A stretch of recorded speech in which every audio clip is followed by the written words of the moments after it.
You are the vanguard of knowledge and consciousness, a new wave in a vast ocean of possibilities. On the other side of that door, there's a world starving for new ideas, new leadership. I've been out there for 30 years. She's a wildcat. Oh, she'll rub up against your leg and purr until you pick her up and start petting her, and then out of nowhere, she'll swat you in the face. It can be rough out there, but that's okay, because there's soft serve ice cream with sprinkles. I guess that's what I'm really trying to say here today. Sometimes it's okay to eat your feelings. Now, fear is going to be a player in your life, but you get to decide how much. You can spend your whole life imagining ghosts, worrying about the pathway to the future, but all there will ever be is what's happening here, and the decisions we make in this moment, which are based in either love or fear. So many of us choose our path out of fear disguised as practicality. What we really want seems impossibly out of reach and ridiculous to expect, so we never dare to ask the universe for it. I'm saying I'm the proof that you can ask the universe for it.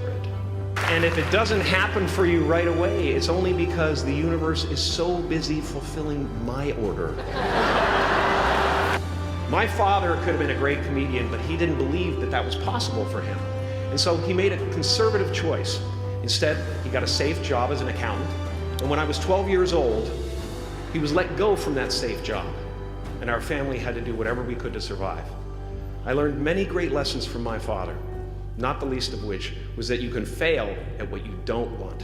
So you might as well take a chance on doing what you love. It's not the only thing he taught me, though. You know, I watched the effect of my father's love and humor and how it altered the world around me. And I thought, that's something to do. That's something worth my time. It wasn't long before I started acting up. You know, people would come over to the house and they'd be greeted by a 7-year-old throwing himself down a large flight of stairs. They would say, "What happened?" And I would say, "I don't know, let's check the replay." I'd go back to the top of the stairs and come back down in slow motion.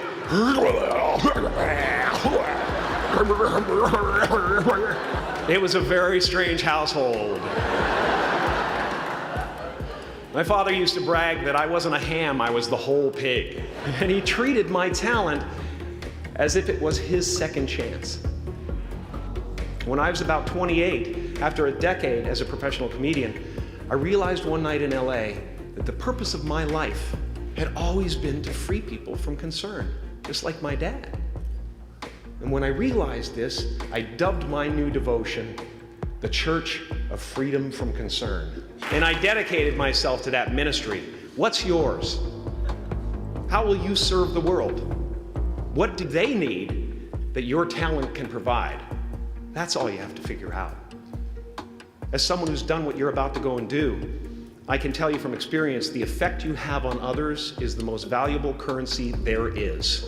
Everything you gain in life will rot and fall apart, and all that will be left of you is what was in your heart. My choosing to free people from concern got me to the top of a mountain. Look where I am. Look what I get to do. Everywhere I go. I'm going to get emotional because when I tap into this, it really is extraordinary to me.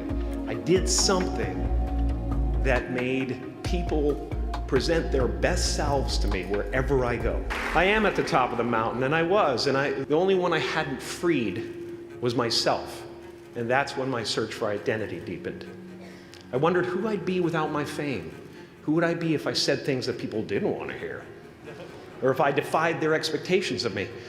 What if I showed up to the party without my Mardi Gras mask and refused to flash my breasts for a handful of beads? I'll give you a moment to wipe that image out of your mind. But you guys are so ahead of the game. You already know who you are. And that peace that we're after lies somewhere beyond personality, beyond the perception of others, beyond invention and disguise, even beyond effort itself. You can join the game, fight the wars, play with form all you want, but to find real peace, you have to let the armor go.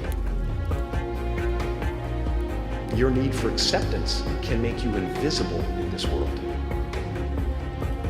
Don't let anything stand in the way of the light that shines through this form. Risk being seen in all of your glory.